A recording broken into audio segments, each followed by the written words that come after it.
What's going on, everybody? Travis with REC Garage, and this video is going to be different. I've been working on the 36, but kind of been just doing more cowl patches. This side I actually had to cut it twice and weld it. I guess I'll explain that in a minute. But it's kind of the same thing, another cowl repair, and I really didn't want to put another cowl repair video out back to back. That's a little much.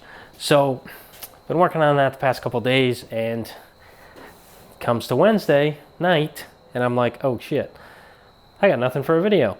So I am going to move stuff around in the garage. Actually want to move my drill press over here like I talked about before.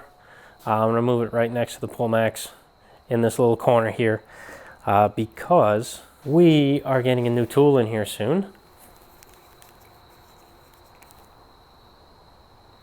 Oh, that's better. Well, okay, smudge screen. Now it's better. Moving this because we're getting a new tool in here pretty soon, and I want it to go here.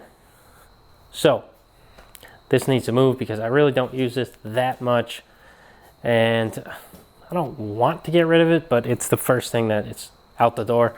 If it goes to storage or what, I don't know. I really don't have places to store things, but regardless, this we're gonna put over there, and we're also gonna wire up a plug. Come on, 220 plug. Hopefully right there. If not right there, I don't know, maybe on this wall, because I want something to plug my welder into the 220. I don't like using it on 110 all the time, even though I mostly use it at 30 to 40 amps. Lately, new tool related, I've been welding 3/8 to 1/2 inch steel together, so the 150 amps isn't really cutting it.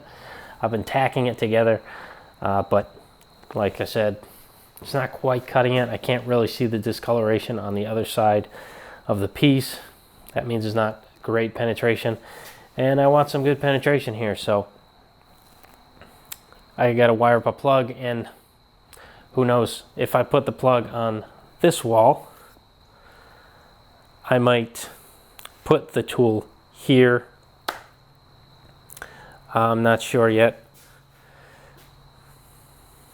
I gotta lay it out and think about it. This was my original idea, but I don't feel like this is enough wire to go from my box in the corner, like over, up, and around, and down to here. I'll stretch it out and see if it is, but I doubt it. First off, let's clean this corner out and get everything out of the way so this can shimmy its little booty over there.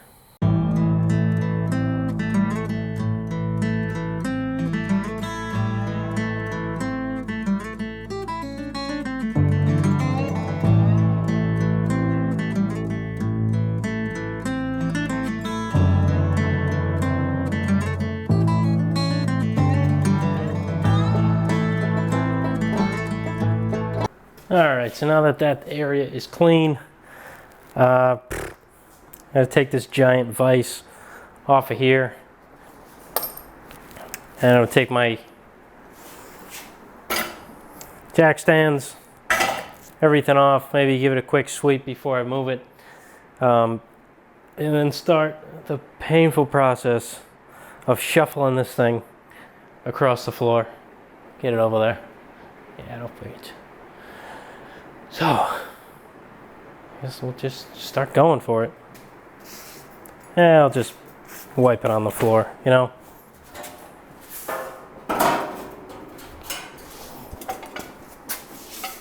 That's what a broom's for, right?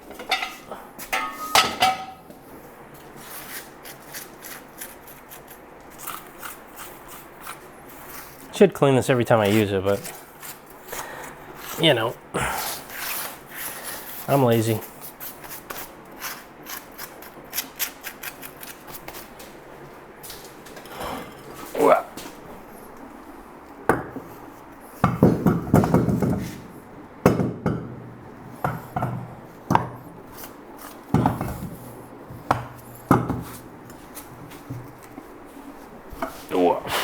Jeez.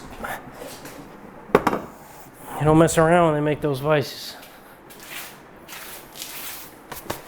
Thinking maybe make it a little lighter. I'll take this off too while I was at it.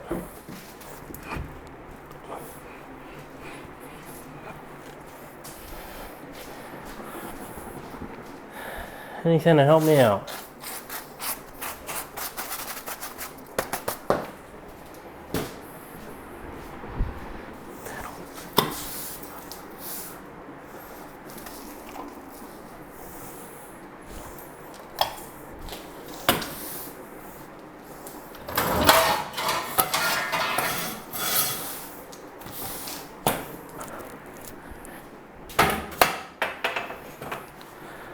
Well, let's see. Haven't moved this thing in a while. It's probably not going to be liked.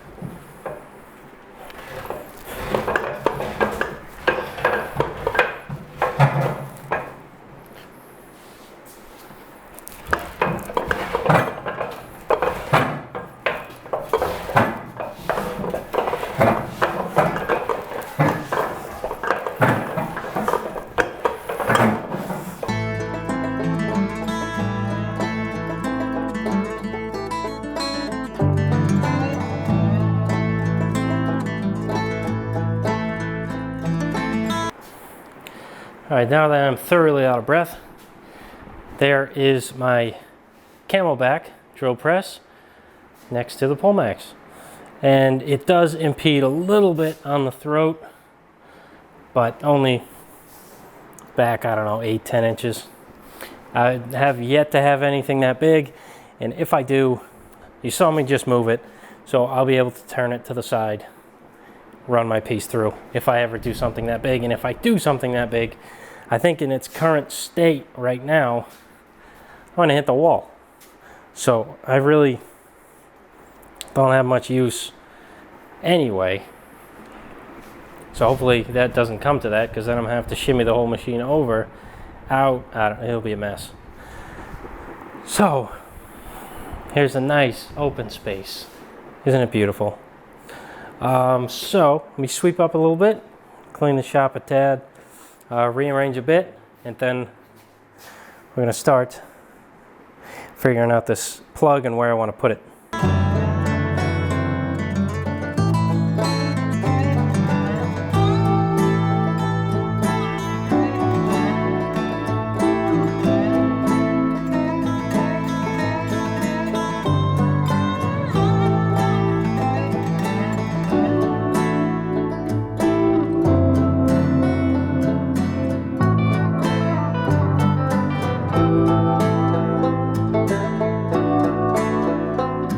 Alright, so this is how it's looking. This is kind of in the way right now, but you know, she's useful, so she sticks around. Yeah, got those nice over there, put the trash can back over there. I still got room to walk. I'm a skinny guy, enough for two of me. That went back there, creepers went back there. I actually put the slip roll from in front to underneath. I don't use that a lot. It's not even mine, it's Tim's. He just kind of brought it over and said, here, use it. Oop. I put the engine over there. That's a new tool, you can't see it. Yeah, hood's there for now. And I slid over the louver press. I don't use that often. And I just put a little wedge under it, and I could slide the leg Mango's wheel under it. Even though I do use this a lot, it's easy that I can just kind of tuck it away and pull it back when I need to use it. Planishing hammer just kind of on the end there. It's on wheels. It's nice. I can roll it around anywhere. If that's on the way, I can shuffle it somewhere else. But 36, why I haven't showed you what I did. This is the first side. You obviously saw that in the first video, or if you didn't, there's the final result. This side, you can tell from the back side what's happened. There is the original patch that was in here. I finished it out as best as I could. There's still some work to do. That hole that blew out, I need to fill that, and still need to deal with this crack in the corner, but I'll show you from the other side. And then I added the bottom. So let's get on the ground. So here it is. So the patch that we got was not long enough, not tall enough to reach kind of even close to where he cut. The first time, and grafted in the original 36 piece on the bottom, which I like. That's why I tried to keep it. So I recut that and welded it. I didn't cut it all the way. I kind of kept it in its position, and then welded it up and kind of finished as best I could. It's hard to finish a weld that's not tight. And if you've ever done it before, you can understand. But it's smooth, and I have a little bit of touching up to do, obviously, like that hole in this whole area over here, I still haven't got to. It wasn't quite lined up perfectly. This was, but this crack was pulled out a little bit. So that's why I only cut it to here, so I hammered that angle piece down, so everything met up. That line right here met up. And before, he kind of ground it too thin because he tried to make it match up, and he kind of just ground through it. So I need to fix that. But I kind of went on, and I had to get stuff done, so I didn't want to waste too much time on that on the days I was working. I wanted to get to some other stuff so I could make a video, but it didn't happen. So I grafted this piece on the bottom. I just welded it. I haven't finished it off yet, as you can tell, but the gaps are tight down here. Up there was a little gap, that's why there's more weld up there, but everything's looking good. I'm feeling good about it. There's just still a lot to do. Like, these are the dents I was talking about. Look at, just someone pounded that corner just right in. I don't know why they did that, but that's why I took the wood out from underneath, so I can get under it and pound that out. Up here's good. A little dent there, took out a little bit ago. This one, other than that, it's pretty much there. Just some weld finishing on that side, and then I think, depending on how the new firewall fits, I'll either fill these holes that I had to drill out, or I'll weld them up if they give me enough sheet metal that it covers that hole from the bottom, you know, to make a rosette. I am going to send this back to the blaster to get, like, over here and here that was underneath that brace, and back here that was behind the wood, and all the pinch welds. Just might as well. Everything else is really clean, so don't want to have rust come back.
So I got the wire tucked in here, makeshift conduit, you know how we do over here, sketchy wiring.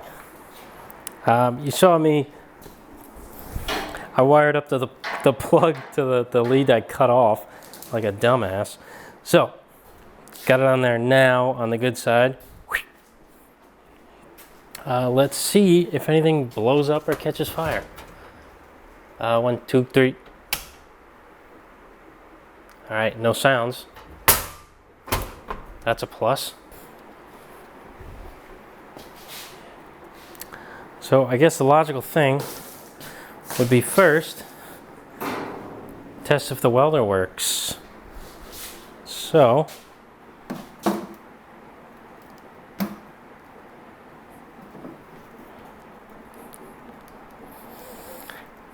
yeah, I did do the right plug.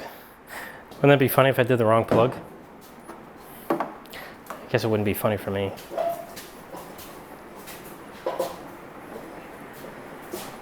All right, hobble it over on a crooked wheel.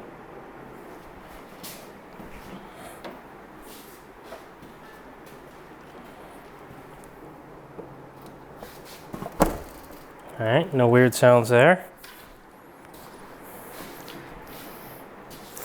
And this is not my first time wiring up 220. I've done it for literally every machine I have, lathes, mills, back in the day. I just always get scared.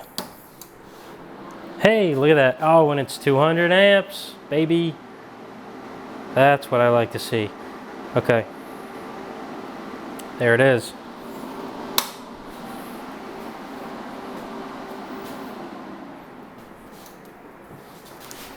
Alright, so since you guys are probably itching to see what the new tool is, I'm going to show you a piece of it.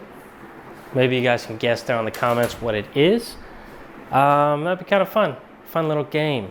And remember, I'm broke, so like it's not going to be this extravagant machine. So yeah, let me get a piece of it and I'll show you.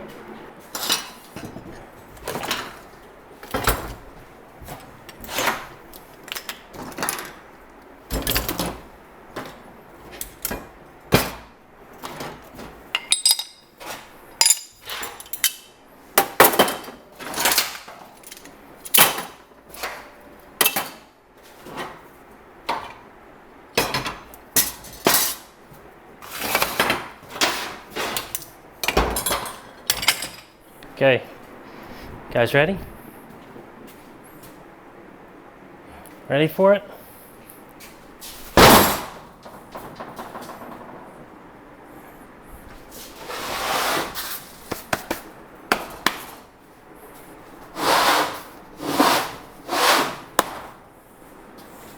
That's a piece, okay? So, there's your clue. Guess away. Alright guys, that's it for this short little video. Moved the drill press, made some room, wired a plug. Now I can weld on 220 with my TIG welder, and bigger machines, better machines, I can use 220, 230, 240, whatever it is. So thanks for liking, commenting, subscribing, clicking the bell, sharing the videos.